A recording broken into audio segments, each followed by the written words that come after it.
Здравствуйте,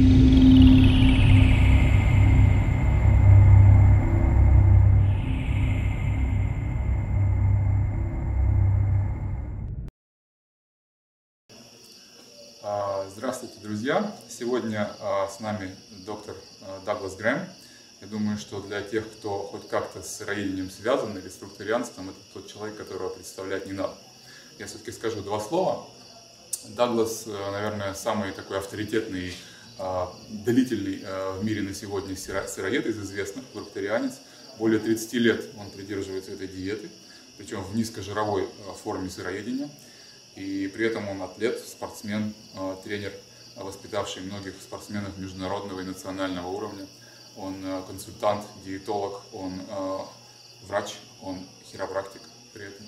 И книга его, книга 80-10-10, диета 80-10-10, в которой изложена вся основная материальная часть его видения сыроедения и фрукторианства, она долгие годы уже существует и в российской сети интернета и доступна русским читателям, но в ее сокращенном таком, так сказать, общественном переводе, выполненном силами людей, англоговорящих россиян, которые на форуме ее перевели.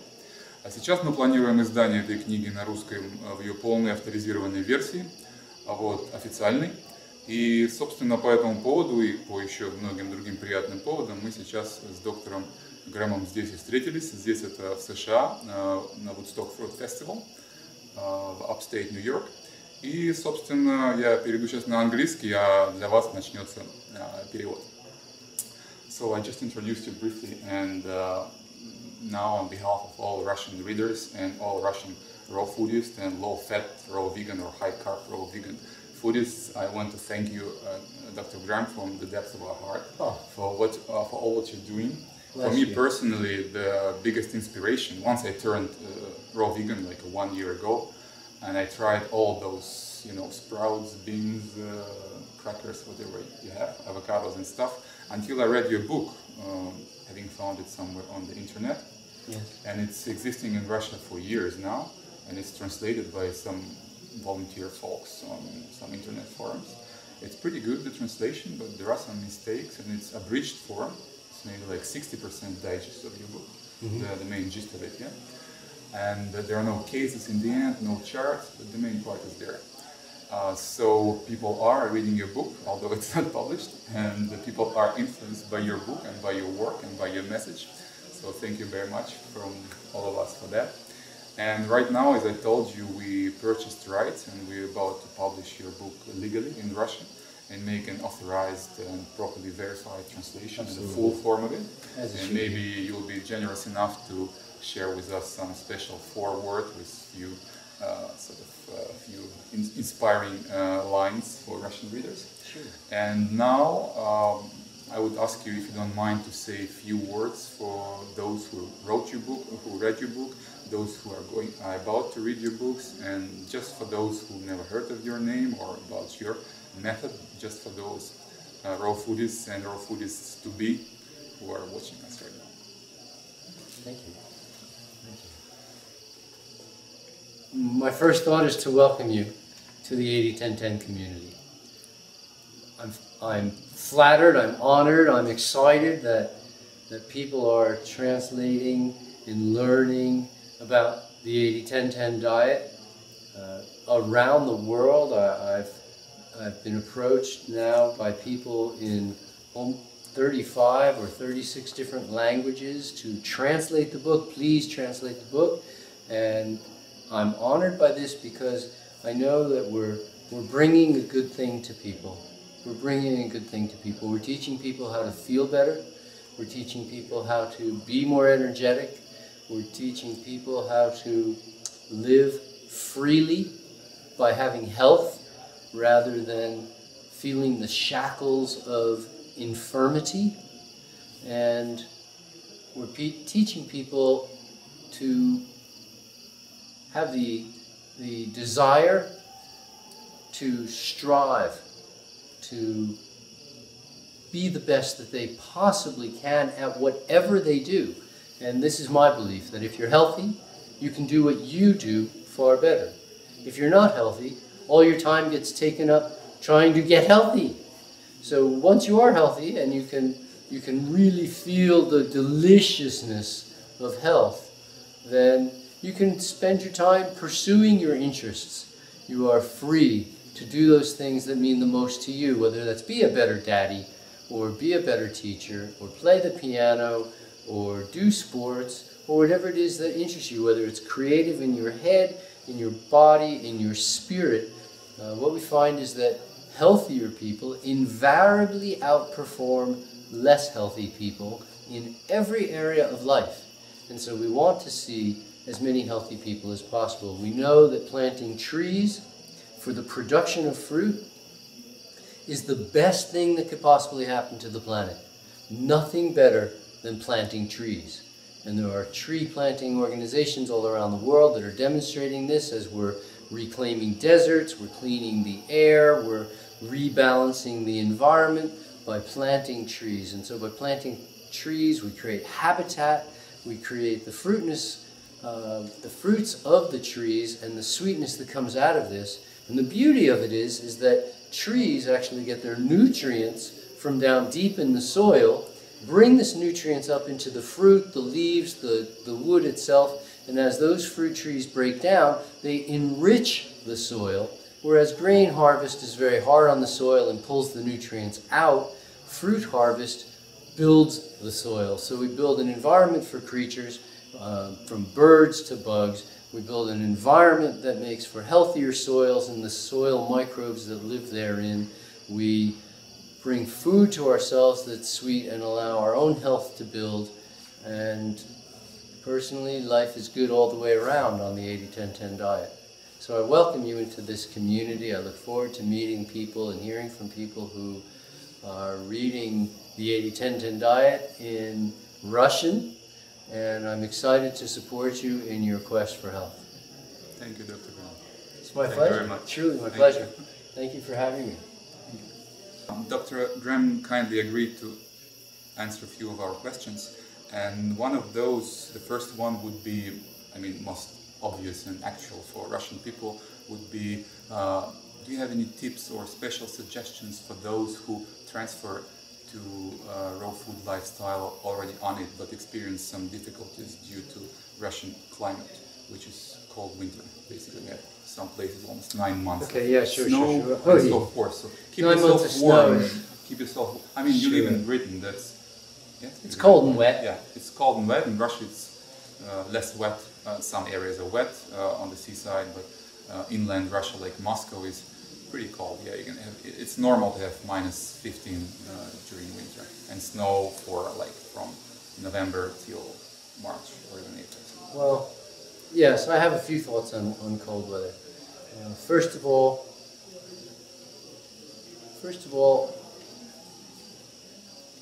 if you're trying to live outside, naked, and eat frozen food while sitting on the street in some cold city, you're probably going to die before the night is over.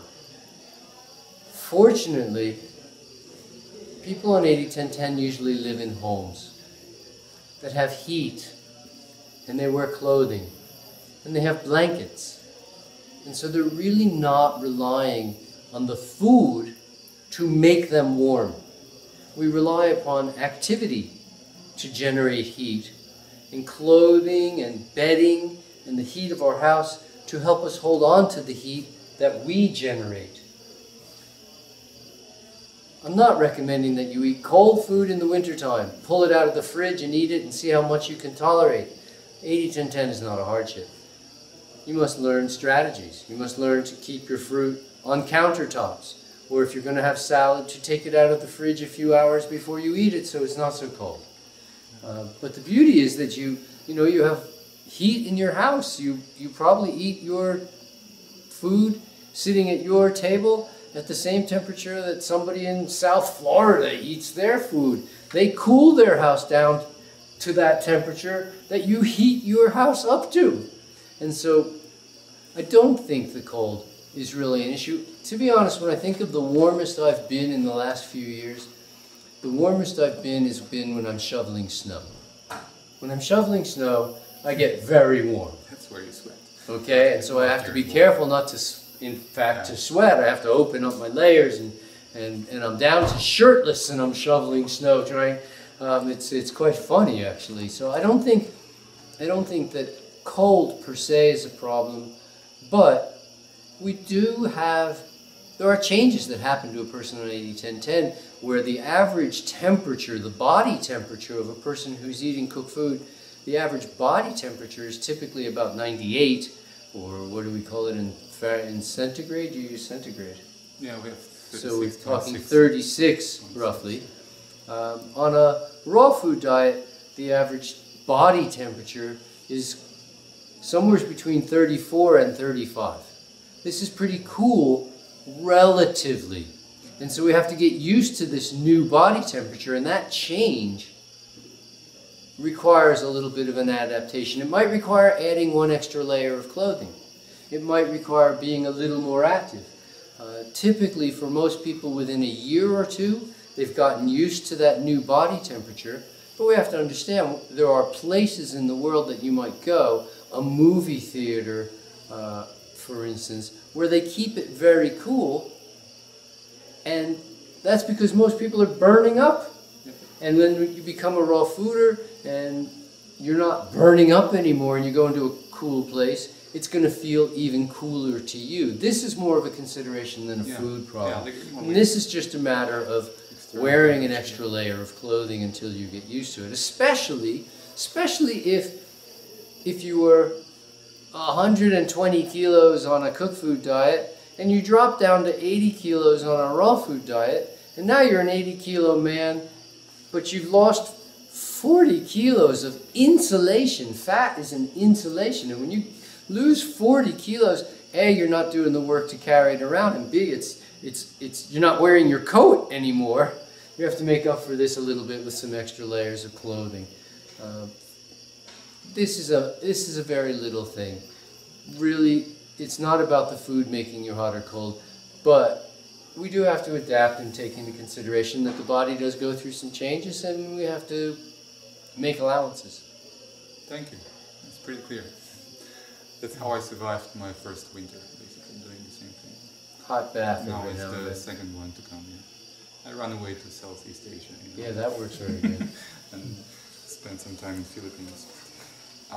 Another question would be, it's also a very popular concern that turns many people off the low-fat raw vegan diet, is the popular misconception that simple carbs somehow create diabetes, or they, due to them, they are to blame for the hikes in blood sugar, and they have a high glycemic index and so forth and so on.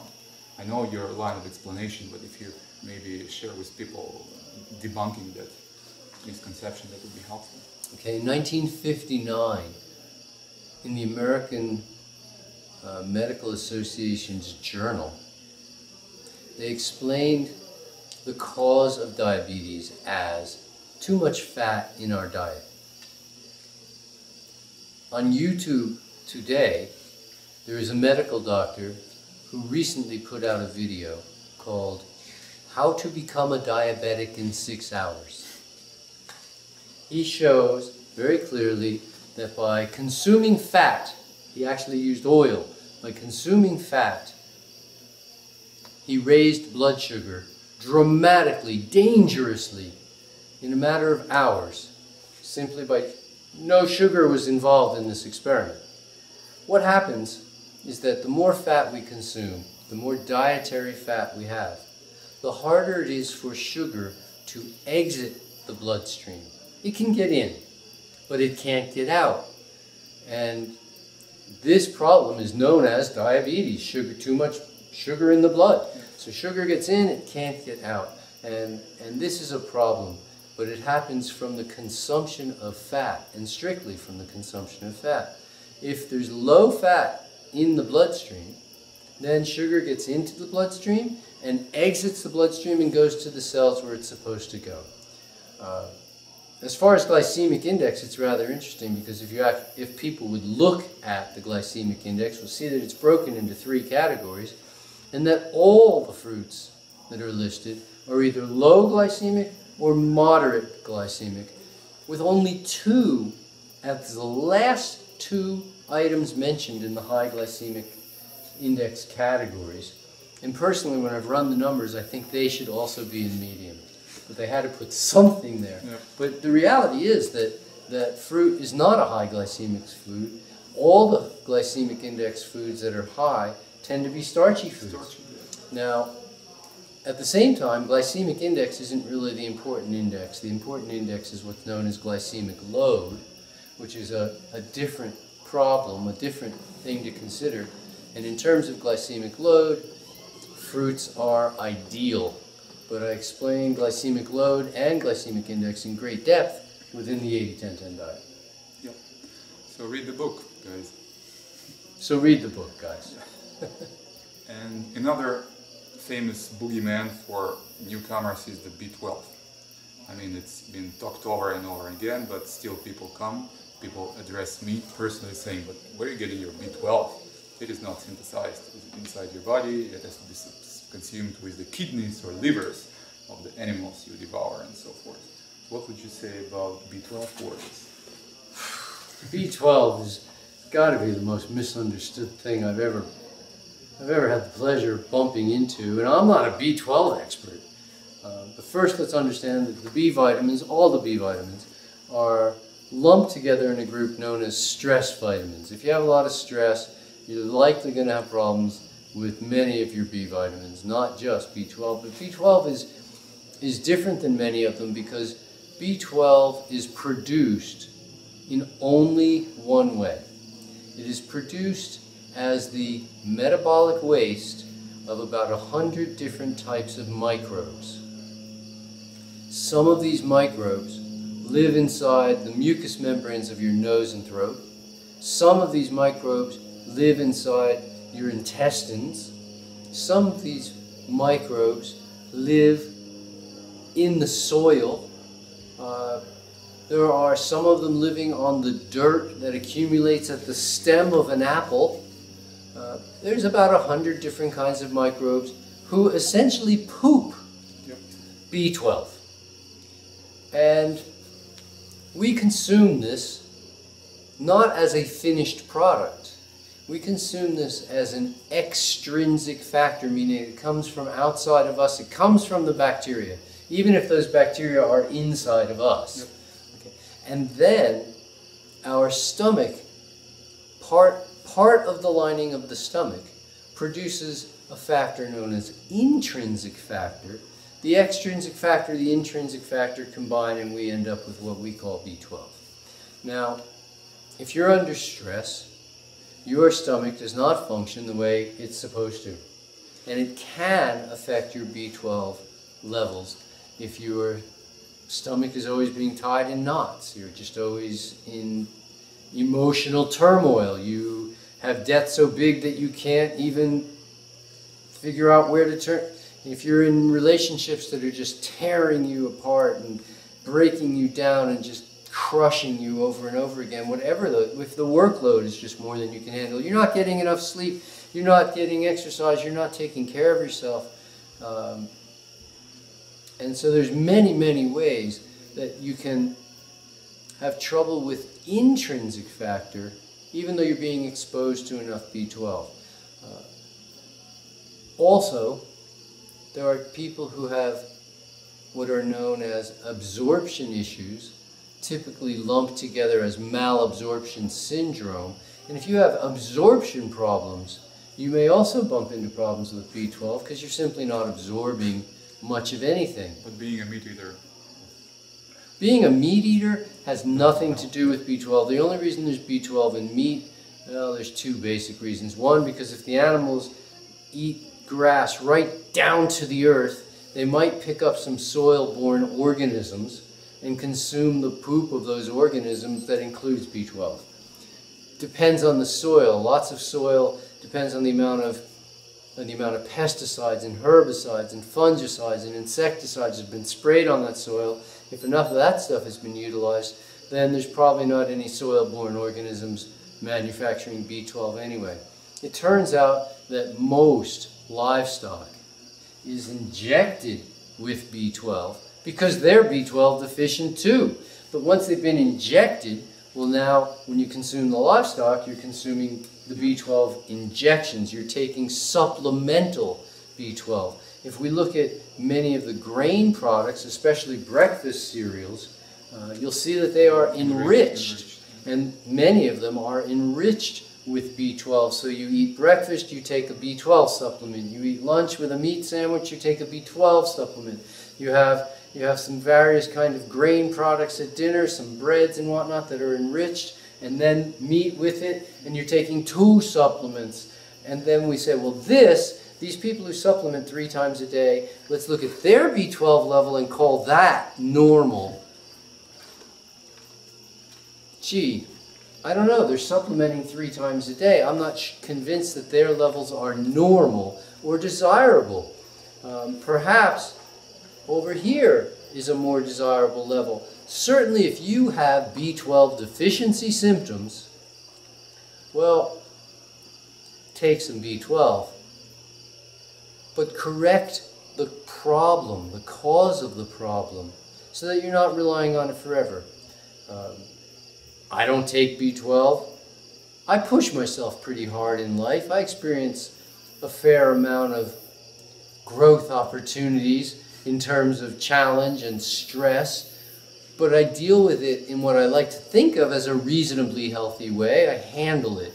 It's not making it so I can't eat, or so I can't digest, or so I can't be in good spirits. I'm not bumping into B12 problems personally. You obviously do some tests, right, every now and then? I never do tests. Oh, you never do tests? I don't have any symptoms. You rely on your symptoms. I just rely on, if I don't have symptoms, why would I do tests? Exactly. If I had symptoms, I might do tests to make sure that the symptoms really are B12. But I might, if I had symptoms, just supplement with B12 for a little bit and be done with it. And if the symptoms went away, then I know for sure it was B12. And if they weren't, then I might go for tests and go, what is going on? I'm having symptoms and I don't know what's causing them, and it's not B12. But I don't really see a problem B12. But what we do see is if your levels are always up here, because you've been eating all these foods that are supplemented and enriched and whatnot with B12, and your levels drop. It's interesting how levels tend to do that in a human body. All sorts of things in the human body. What they tend to do is they go down lower than you want them to and then back up. There's sort of what's known as a rebound or a bounce back or a dual effect. It goes down and then back. And it might not come back up as high as it was before. It might just come up to healthy levels. So a lot of times people are just looking at their levels and they see them dropping and they go, oh my gosh, I'm having problems. And they go, yeah, are you having any symptoms? And they go, no, I have no symptoms. My balance is good, my fingers and toes don't tingle, I'm not more irritable than usual, I'm not having hallucinations, imagining sounds or colors or tastes or anything, I'm not getting truncal or nuchal rigidity, I'm not getting lightning bolts up and down my spine, I'm not having any of the symptoms that people tend to associate as neurological problems, so, you know, that B12 could well be the issue.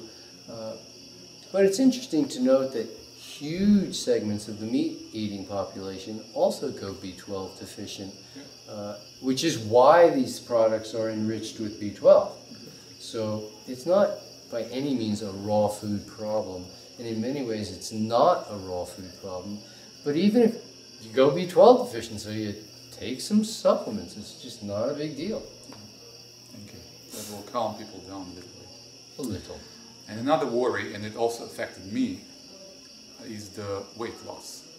Like I'm almost on, like just starting my second year of 80-10-10 lifestyle, and I lost personally like what, maybe 30 pounds, like 15 kilos. Yeah, 10, 15. I feel kind of okay. I feel much better. But people are concerned. They approach me. Oh, what's happened? Do you have AIDS or do you have cancer? What happened to you? Yeah. Oh, I got healthy. Yeah. No, I got healthy. How about you? What happened to you? You haven't lost weight. All my water and fat. It's difficult to explain. But anyway, the people are quite concerned, some of them, that on low-fat raw vegan, they do lose a lot of weight. When will I get it back? And do I have to get it back? So that's another worry I can always... I'm amazed how much people find to worry about. People worry about a lot of stuff. I mean, I've worked with some people who were 200 kilos, and they said, oh, I don't know if I should go on a low-fat raw vegan program. I might get too skinny. Going like, could we deal with that 130 kilos from now? Because you're not going to lose the first 130 overnight. It's not going to sneak up on you.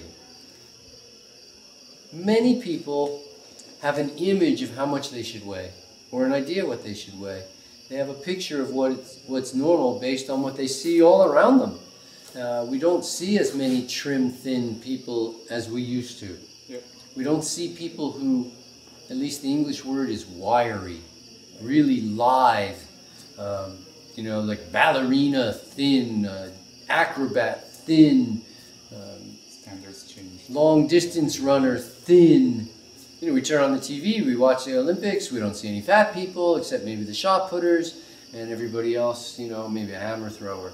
But everybody else is like, oh, astonishingly ripped bodies, and we go, oh, that's just good for them, that's not for everybody.